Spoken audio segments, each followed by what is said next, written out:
and how we can employ the power of hope in our lives.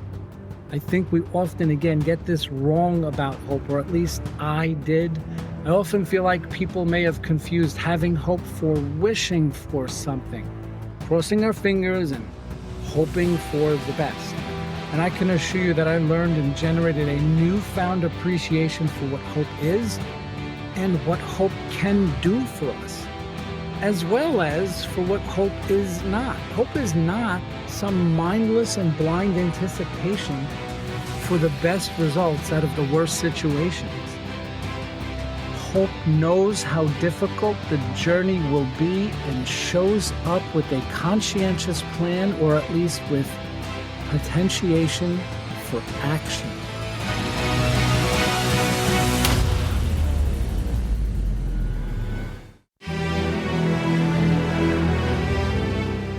My name is Michael Shikatano, and this is Right Here, Right Now, a podcast to inspire the learner inside each of us.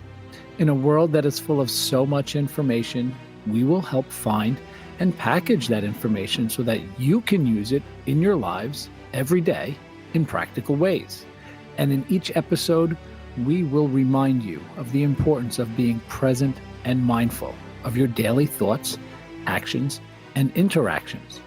It is truly the most vital step to learning and growth, being mindful and present right here, right now, to take on life's challenges and turn them into life's lessons. So come on this venture with us, a new beginning, a new journey that starts right here, right now.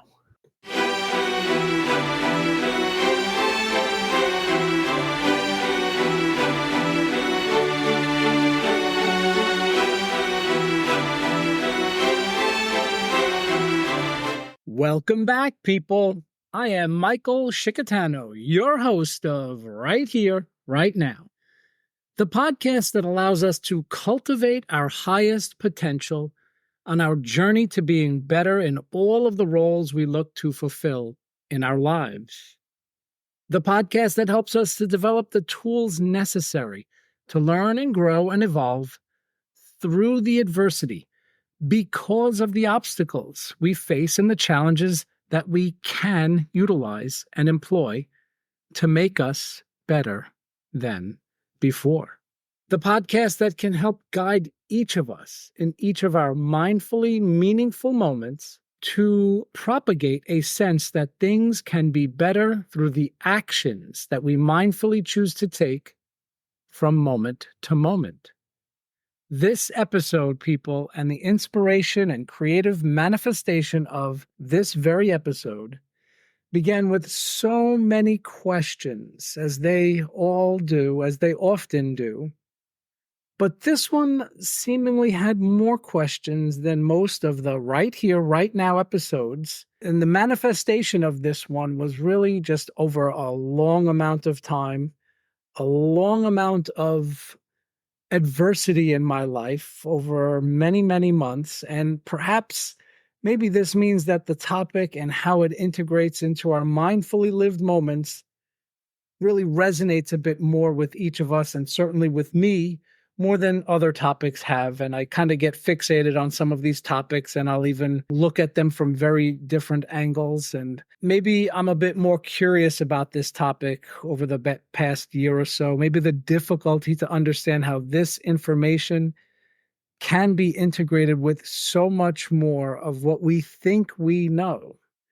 And as I began to study and learn and reflect and write to generate all of these insights and interconnected bits of information, culminating in this very episode for exactly each and every one of you, the questions just kept on coming. And the questions seemed to foster more curiosity, of course, and hence more questions, beautifully entangling my mind on a path that so often results in a creatively synthesized, novel way of sharing those insights so naturally in a digestible and inspirational format for each and every one of you, right here, right now. And of course, you've heard me before, this notion that the questions are truly the only way we come up with any answers and really any action in our lives. The questions are what changes the way we think and hence the way we act and the way we interact with our environment, with others. And I am becoming more and more aware of the impact that asking the right questions at the right time to the right person can have on the work we do and in the lives we live in each of our moments in life. And since everything is about timing, if you are paying attention, you know what timing means to me and how I am so keenly aware of it. I am hopeful that the timing and the content of this very episode makes as much of an impact on each of you as creating it did for me in this moment, in many of the mindful moments as I cultivated the creativity and the inspiration to put this episode together. It is so often so much about the timing, specifically here in the noticing of the right information at the right time in the exact right dose, too. I truly wish for each of you to get something very practical and specific out of this episode. This may be chopped up into a 2 or 3 part series of episodes on this topic. And I just think that how to imagine and flourish and discover the capacity to manifest and realize a better future state is something that we all can get really excited about. And I just want to share the questions that I began to wonder about when I was listening to a wonderfully enriching podcast.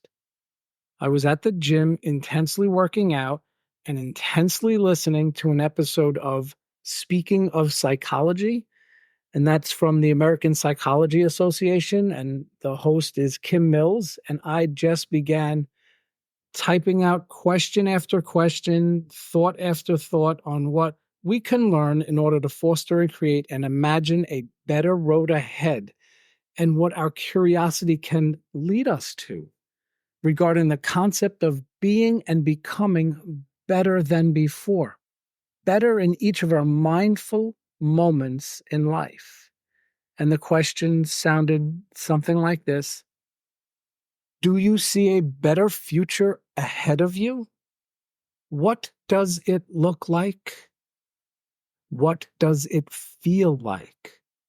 Can envisioning a better future help us right now to cultivate the properties of living our life to more effectively navigate a better way toward that future? Is having a vision of our future something that robs us of our present moment awareness as we attempt to practice mindfulness in each of our daily moments in life? How can we set ourselves up to get to that future state? What are some of the tools and cognitive states that will lead us on the path to a better tomorrow? A path that may lead us to a better version of our future selves. What actions can we take that will give us a better chance to get there, or again, head in that direction of a better future state, right? Maybe not holding on to the expectation of a specific destination. It's a direction, not necessarily a destination or end state. Okay, so maybe this is a lot, these questions, and maybe you can just start thinking about this, and let's maybe get to some of the thoughts about how we can answer some of these questions. And again, there's going to be more questions, I promise you, and let's pause for a moment here and be reminded that the richness of life and the mindful approach to life and the aspect of life that allows us to be better every day is found in this intense level of curiosity and questioning. Is it not? Let me repeat this in the form of some other questions, right? Isn't starting everything we do with a passionate curiosity one of the best ways to be mindful of all that we do? I think it opens others up to be curious right alongside of you. That's what I've found as this wonderful superpower, a supercharged way of collaborating with others. Questions, not answers.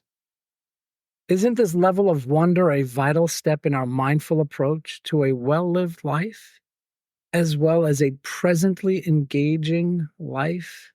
I think curiosity is just one incredible tool and practice that we can have. And I think it's something that we all should just be mindful of as we traverse our challenges, and always lead with questions, everyone. And you may be thinking, what we'll be working on today based on some of the questions and the setup right here, right now, is perhaps setting goals or having a roadmap planned out, or how we can achieve said specific goals, or at least begin to find more ways to enjoy our journey. Those things sound great. We'll probably touch on some of those things, and we can begin to work on those things in the context of today's topic. But specifically today, the approach to the concept that we'll be discussing will be heading toward a fascinating insight I had in listening to that podcast episode, Speaking of Psychology. And today we will look at a handful, or more than a handful, maybe, piles and piles of them, perhaps, here, people, of these curiously intriguing and inspiring questions that I've contemplated over the last year or so. And maybe we'll inspect and examine and pick apart something that I reached a new level of awareness when dealing with my own personal challenges more recently. Questioning perhaps the purpose of those challenges that we face, seeking to find the purpose that these challenges serve. At a time when some of the struggle on some days seem to have no end in sight, and no possibility of a future state that I would ever be able to achieve or aspire to or want to be a part of. If you're human and paying attention to your life and listening right here, right now, I am sure you have at one point, maybe at this very moment, felt that the seemingly endless struggles would never go away, maybe get worse. The hurt would perhaps never be healed. The pain might never be palliated. But we also know that all of these experiences and emotions and thoughts are, in fact, impermanent. I promise they are, even when it seems that there is no way this hurt or pain or suffering will just ever stop or ever be assuaged in any way. We must remember this is the state of the human condition, the state or process of allostasis, as it's called, that things will always be changing, right? And know that we are not alone in having to deal with these struggles. If we have anything that we can be sure of, absolutely certain about, is that there will always be challenges for us to overcome. And there will be a certain and constant flow of uncertainty that we will face, and there will invariably, quite consistently, in fact, here, people, be something in our way on our current path that will put us on a new path, perhaps with a new destination or with new direction, with new stops along the way. Sort of a detour. We don't have to call it that, but just a different path on our way to our predestined and previously imagined goal, perhaps, or maybe something we never even could possibly imagine. That's where that curiosity should sneak in here a little bit, people. And just realize that these detours, so to speak, are put here to put us in the right place at the right time with the right people. Embrace the detours and look for its positive impact on you and how you will become better than before. Today, people, let's get to it. I know that was a long intro. I hope this kind of set you up and primed you for today's discussion. And we ask ourselves and we look to see what some ancient philosophers have to say and how modern science would like to impart some level of practical wisdom on in relation to this question: what is hope? Hope can be thought of as the belief that the future state can be better than today, and that we have the power or capacity to make it so. It is a cognitive process. And looking at hope this way was really a novel approach for me, at least. This is probably the most profound thing I learned about hope here as I became enthusiastically curious.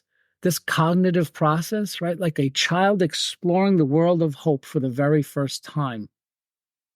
The agency or control over the things that we are actually able to control is what makes hope much more powerful than what I thought it was, or at the very least, more practical than what other people think of, I think, in terms of hope, sort of this wishing. And we're going to compare it to optimism here. You know, hope and optimism sometimes get confused a little bit, used in sort of the same context. And the notion of hope being a cognitive process, a bridge between the challenges we face and our very next steps in each of our very next moments, is just so incredible a thought in how we can employ the power of hope in our lives. I think we often, again, get this wrong about hope, or at least I did. I often feel like people may have confused having hope for wishing for something, crossing our fingers and hoping for the best.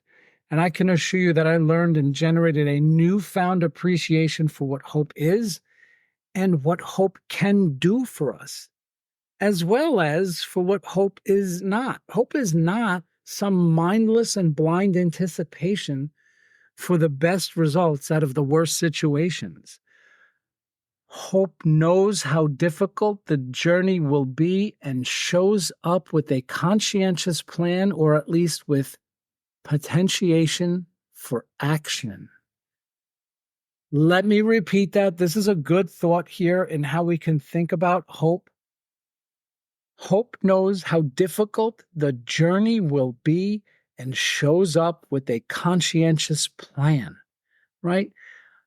I love this. Hope realizes you may be off course and helps prepare us for what it will take to get you back on your feet, to take the action needed in your most dire situation.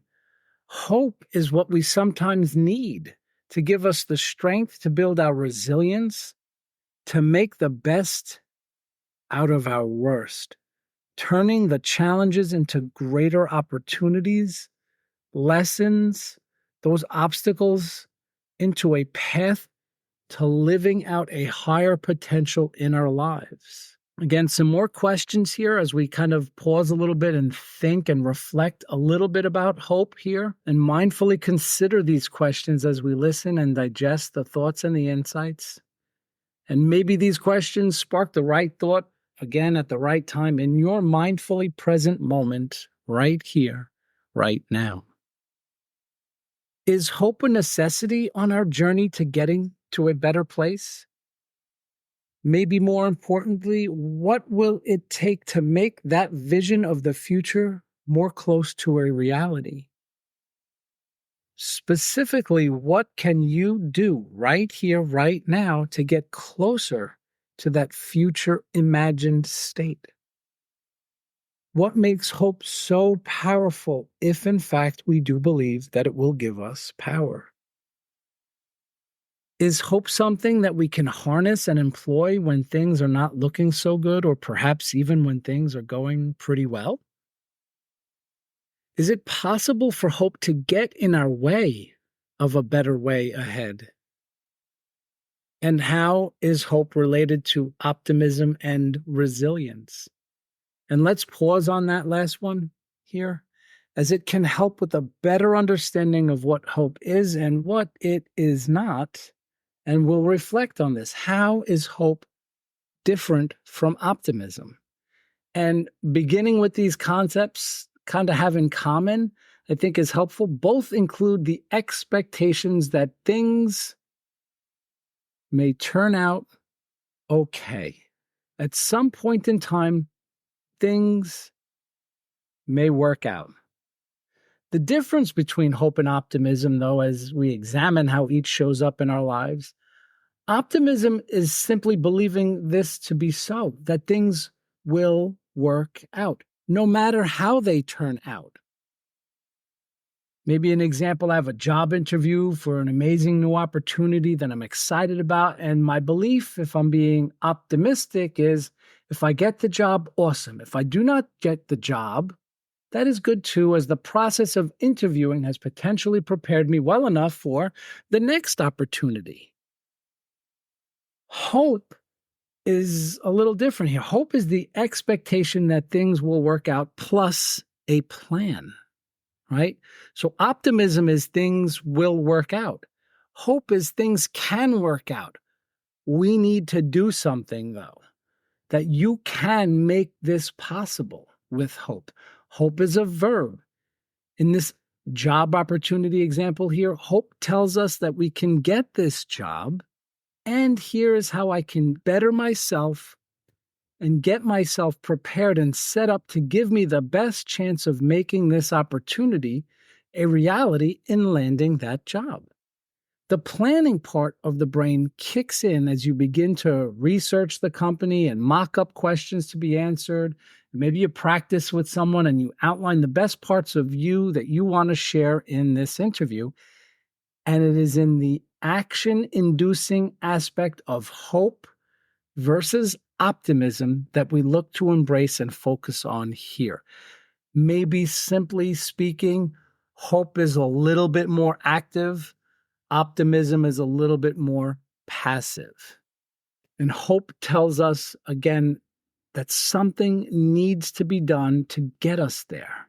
If we want that job and we want to improve our chances of future opportunities, hope not only gives us the guidance and the roadmap of how to get there, it gives us the extra gear we may need to take us down that path. And again, we'll go back to similarities. Hope and optimism certainly share a positive outlook, but the difference is in maybe their nature. Optimism tends to be a general belief that things will turn out well and grounded in a positive perspective on life, right? On the other hand, hope is more specific. It involves a desire for a particular outcome and the belief that it is possible, and the mindset of what it will take to make it happen is what hope is all about. And I think this is a great time to slow things down a little bit. We'll break here until next week. We'll bring you part 2 of this 2-part series on hope. I'm glad you joined us. Please continue to share these episodes. Please rate them. This really means a lot to me and any one person that you might impact with our message. Excited to share part 2 and how we can turn hope into action and build resilience along the way. Be present, be mindful, and be a little more deliberate in your approach to having hope in your life. Right here, right now. We'll see you next time, people.